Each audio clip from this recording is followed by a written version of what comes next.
we're here with TikTok legend, YouTube legend, and friend or distant friends. I don't know what we'd call us. We went to the same high school. We did, And, John Marshall.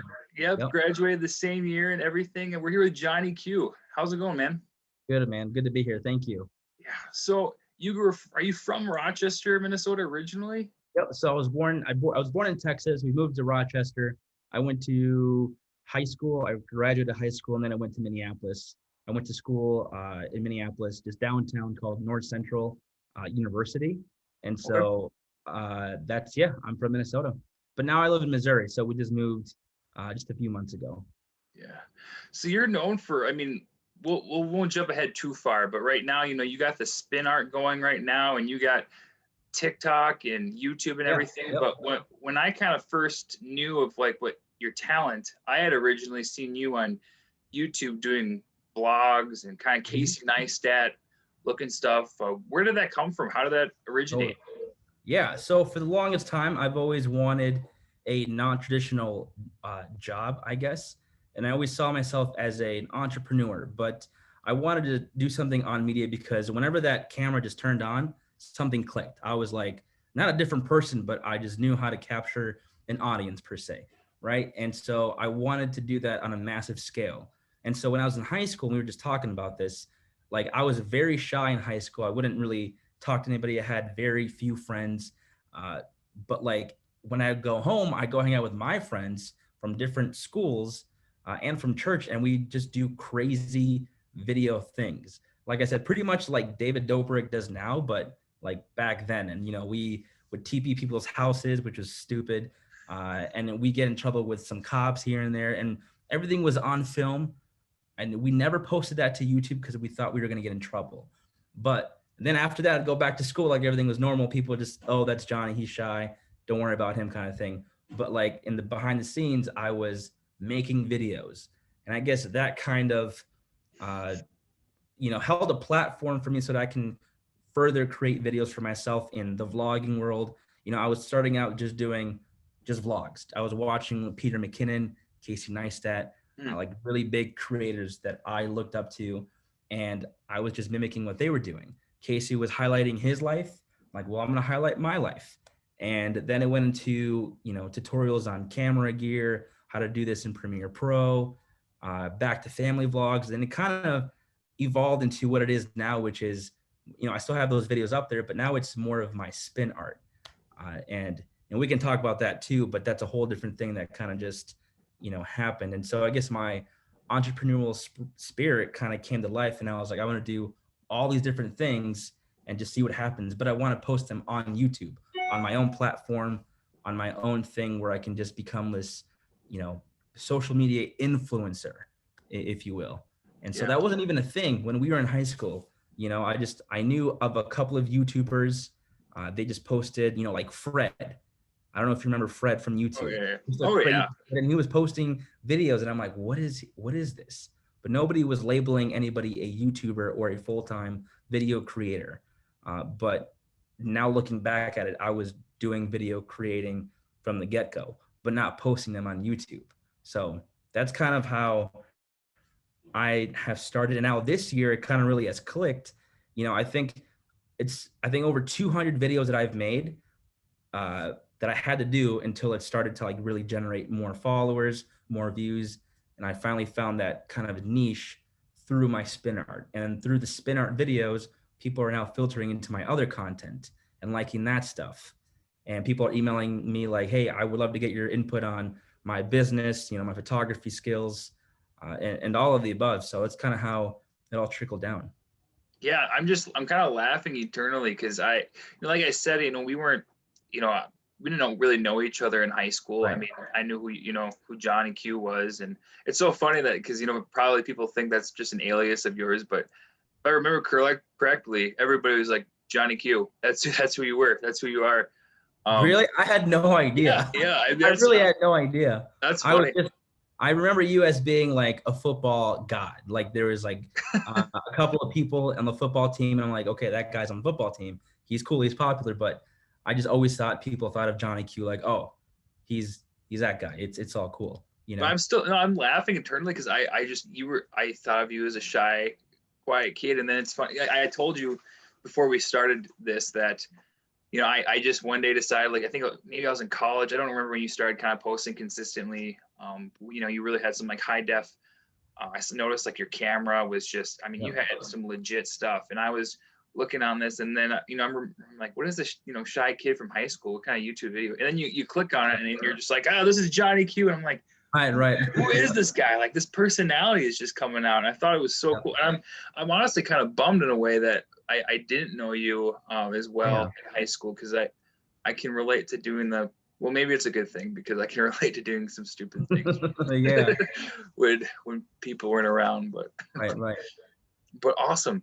So you've kind of gone through like this evolution of content. I mean, Mhm. if I remember correctly, you were doing daily vlogs or family style somewhat and Right. everything like that. So when did that transition kind of go more towards maybe to TikTok maybe would start, and then maybe to spin art? What kind of started that transition a little bit more? Yeah. So in 2019, TikTok was blowing up, which was musically, back Right. then. And then Mm-hmm. it transitioned to TikTok. But uh, I was on TikTok and I follow a lot of big guru people. And then like TikTok's the new thing. And so I got on there. I just started, scrolling, just watching what people were doing. And people would get, tons of views and tons of followers really quickly. And that would transition into their other social media platforms. And then I started posting more on TikTok, and I had 1,000 followers in like a matter of 10 hours. And I just thought, okay, are these fake followers or are these real people? Like that doesn't ever happen like on Instagram or my YouTube that I get 1,000 followers, in a matter of hours pretty much. And I wasn't even posting my spin art stuff. It was just me posting my, pretty much my vlog content onto TikTok. And I kept using the platform, and TikTok again was exploding. And I was like, okay, I've narrowed it down to 3 different things of why you need to use TikTok. I got to make YouTube videos and tell other people that they need to use TikTok. And pretty much how I summed it up is if you have a business of any sort, like I don't care if you're into baking or you knit sweaters or you're, a marketing person, you need to be on TikTok. Find your voice, your niche, and put it on TikTok. People will find it entertaining. Mm-hmm. And I just kept making videos about that last year into 2020. And finally, I thought, you know what? Maybe I should just show people what I mean. And that's after I started doing spin art. The whole spin art evolution, which I never thought I was going to do that, was during quarantine. We got sent home from work for like 8 weeks. And they're like, hey, just go home. We're going to quarantine. We're going to follow the law pretty much. And, 2 weeks into the quarantine, I was like, okay, I don't want to sit on my couch and watch, the Tiger Guy on Netflix anymore. Like I got to do something more than just watch Netflix. And it was more of a family thing. I thought, okay, I'm gonna go get paint, canvases, and just finger paint with my family out in the backyard, have fun in the summertime. It's gonna be fun. And that kind of evolved into, okay, what would happen if I just like I like what I'm doing with my fingers. Like, can I make something cool if I spin it? I don't know why I thought about that, but it's kind of how my mind goes. I guess being the creative type. And so I just put a bunch of paint on a canvas and I just started throwing it like a frisbee in the backyard. And that, created some cool designs. It was fun. I put it on TikTok and like people were like saying, "Oh, that looks really cool." And I'm like, "Okay, I mean, cool." And then one day it was like snowing super hard, I think in March, I believe it. And I was like, you know what? What if I attached my canvas to a drill? What if I just put paint on it while it's spinning? And it was snowing super hard. And I'm like, it's not the right time. It's bad weather. It's not gonna be cool. People are gonna hate it. And I'm like, no, I just got to do it. Because my entire mantra up until then was always the hashtag keep on creating. And at some point, you'll find whatever your niche is. You'll find what you're looking for.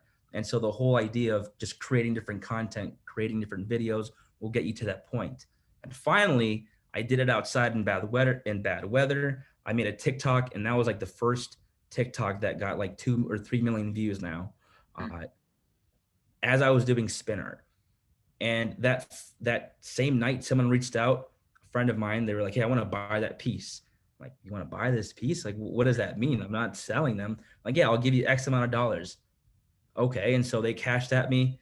I sent it out, you know, and then the next day I did the same thing with different colors on the same spin art rig that I rigged up on the drill. And someone else reached out, hey, I want to buy that piece. And I was like, okay. They're like, I'll buy it for, and it was, I think it was like $100 or something. I'm like, okay, this is kind of, it's like 3 digits. It's not like $20. It's not $50. Maybe I should just track it. So I had a e-commerce site within like an hour and a half. I sent them the link to that website. They bought the piece, and that was like my first sale. Hmm. And I was like, okay, what if, you know, what if people like this stuff? What if they want to buy art, you know, during quarantine from this guy on TikTok? And I just started doing it. And that's how spin art kind of evolved. But from quarantine, from trying to have a family, you know, event where we just do it every single day and just have fun without, you know, blowing our minds up and watching Netflix. So that's kind of how it evolved. But I got to that from creating all these different other videos, you know. And I always say, like, spin art's not going to be my forever thing. At some point, I'll do something else, and then, like, that will take over, you know. But right now, I'm enjoying spin art. I'm enjoying, you know, vlogging about it, posting all my videos on YouTube, and it's just been a crazy journey. And so it'll be a year in March. Wow. Yep. Yeah, so you started right kind of during this COVID thing. I mean, you Mhm. really were kind of, I know that I mean every entrepreneur out there, that was their kind of their mantra was like find something like a side hustle, find something like do something with this time right now. And that you know Right. that Right. it's gonna set you apart and you really lived to that. I mean, you did that. I mean, that's pretty cool to Yep. I have I think there's 3 videos up there that, you know, say what to do during quarantine or what you should be doing. And pretty much in those videos I say just do something, but do it on TikTok because you're gonna grow, you're gonna get sales, et cetera, et cetera. And I finally realized I'm gonna take my own advice and just try it out. And so it started happening. And in the first month, I mean, it was crazy. I think we made over $10,000 just doing what I'm doing. And after the quarantine, I went back to work. I'm doing my 8 to 5, and then from 5:30, because I live, you know, like 10 minutes away, not even. Oh, actually, it was more of a minute. It felt like 10 minutes. But at 5:30, I was doing 5:30 p.m. to midnight, literally spin art. I would go do it outside, come back, clean up, answer, I think like 50, 60 emails a night, and just, you know, wow. bring in more orders, bring in more ideas. And that happened up until October of this year, and we moved. So, and then now it's my full-time thing. Hmm. So Hmm. usually, I mean, you know, assuming that when you get big on TikTok and big on YouTube, the thing to do is that you move out to LA and you collaborate with David Dobrik. But you Yeah. decided to move to Missouri, is that right? Yep. Yep. What brought you I that way? moved to Texas. I got to move to Texas, but Okay. my wife's family's down here. Oh, okay. So that's why we moved to Missouri. And so, and there was better schooling for our kids. You Okay. know, at the time, I think the last 2 years we were living in Wisconsin. I was a marketing director at this company, and uh, we moved to Missouri, and we're like, okay, we're gonna move closer to family and kind of just, you know, hunker down there. But we thought about moving to California, but it was just, you know, during quarantine. I mean, not quarantine, but COVID-19. People were like literally leaving, and then, you know, there's just a bunch of, you know, expensive housing, and we're like, maybe not yet, you know. Yeah. And so that's why we moved to Missouri. Do you miss Minnesota? The summers, yeah. The summers? Yeah, Yeah. right now it's pretty miserable. It's negative 25 degrees up in. I don't like that. So when we moved here, I think it was snowing a few times, but it was, I think, 50 degrees here. And it's Missouri. It's not like Florida or anything, but it was still way nicer. Like right now, there's, I think, just a little bit, there's like a dusting of snow right now. Yeah. It's not that bad. But the funny thing is, here, when there's a dusting, they cancel everything. Like my kid's school, it was canceled because there was a dusting of snow. Jeez. So, like, What's literally, it just snowed not even a centimeter, and people are in their homes working from home. Work is canceled. You can't go to school. It's huh, awesome. awesome. Gosh, yeah, that would be. I think we have to get like 20 inches up. It was bad when I lived in Rochester. I remember being like, "Oh, we gotta get so much snow." And then I moved up to northern Minnesota, where Mm, it's like you. I mean, if the door isn't covered with snow, you're going to school. I mean, right. it's just yeah, it's just incredible. And then I moved, and then you know, there absolutely has to be like a reason why, the temperature has to be so cold that, cars Right. won't start, or yeah, it's insane. So this is, a real estate page. And so I do Yeah. have to ask you a question about what it was like. I mean, tell me a little bit about the transition to Missouri. I mean, what's the cost of living difference? I mean, the difference in living in the Midwest to going south. What's that like?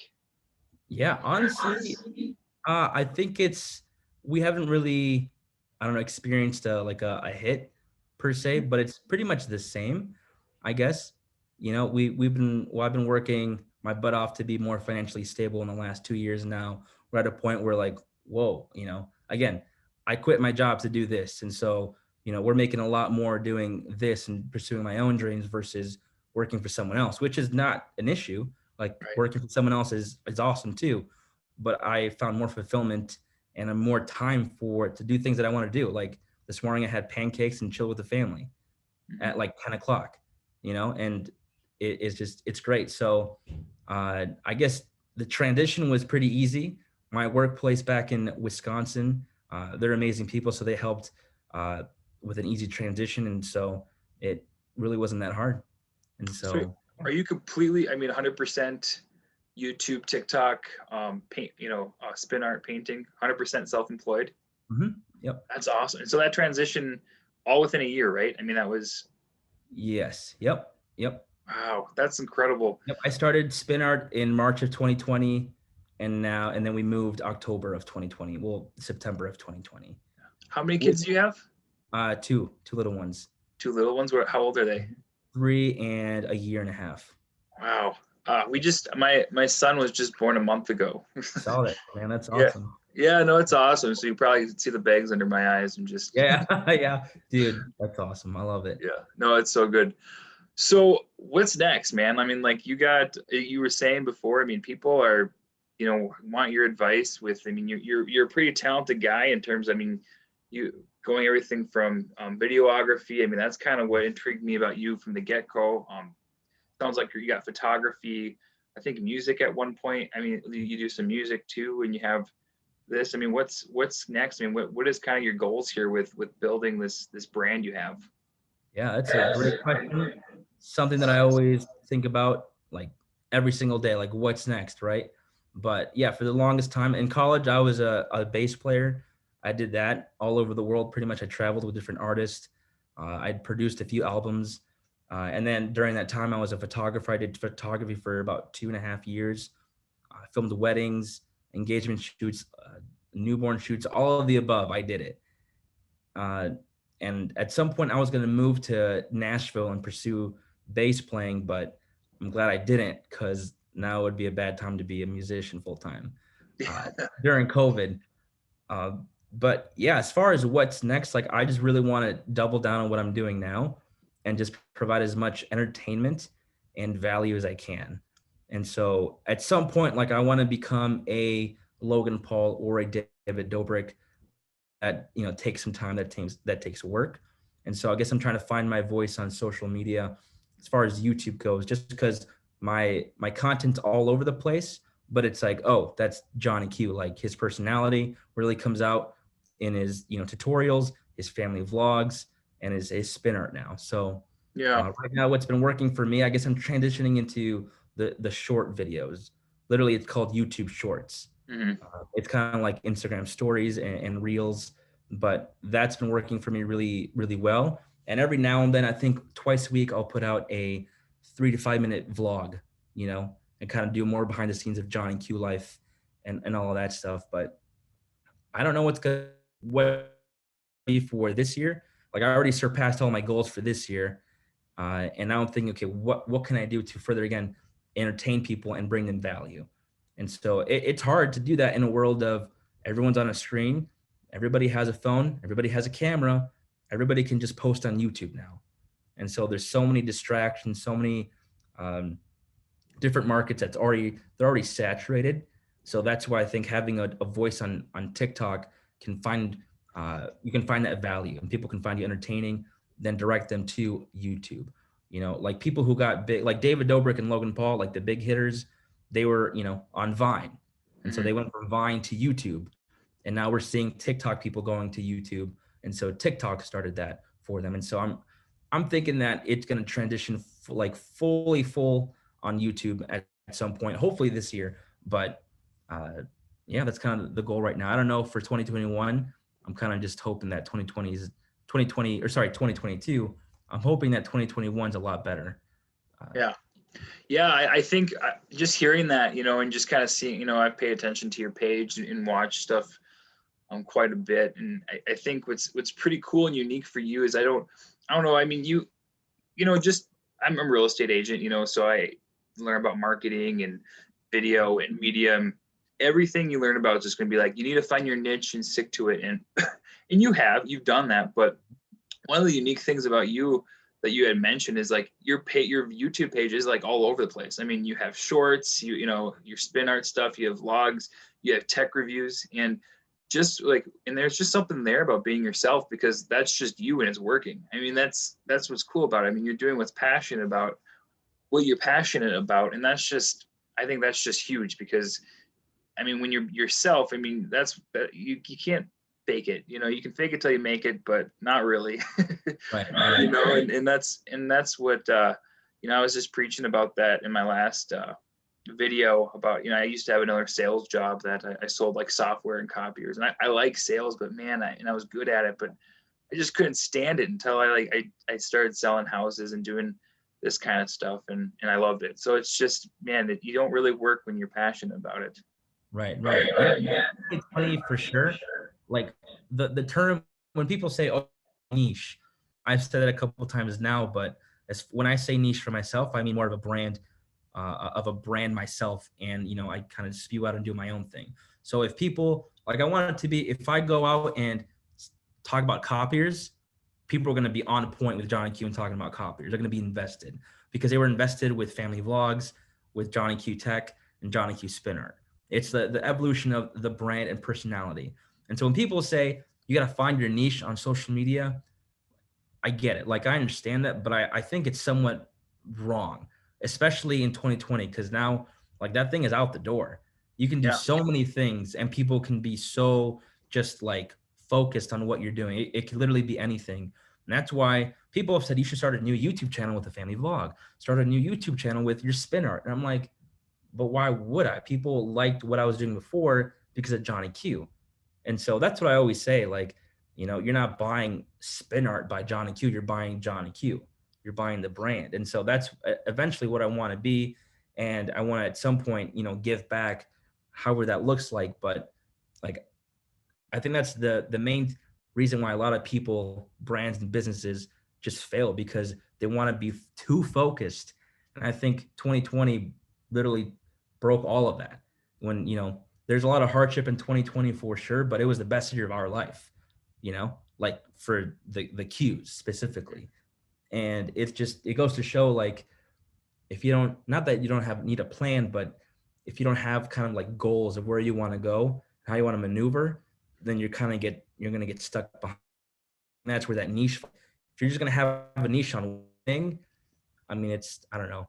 I have mixed feelings about it, but it all depends on where you are in life. But for me specifically, I think having, portraying it online on a mass media platform on what I want to do is right for me, because I think I have the personality for it, and I think I can entertain people in a 3-minute video on copiers if I wanted to, So it's kind of just finding your, super cheesy, but finding yourself in that midst of, okay, well, I'm at home now for like 2 months. What am I going to do? Yeah.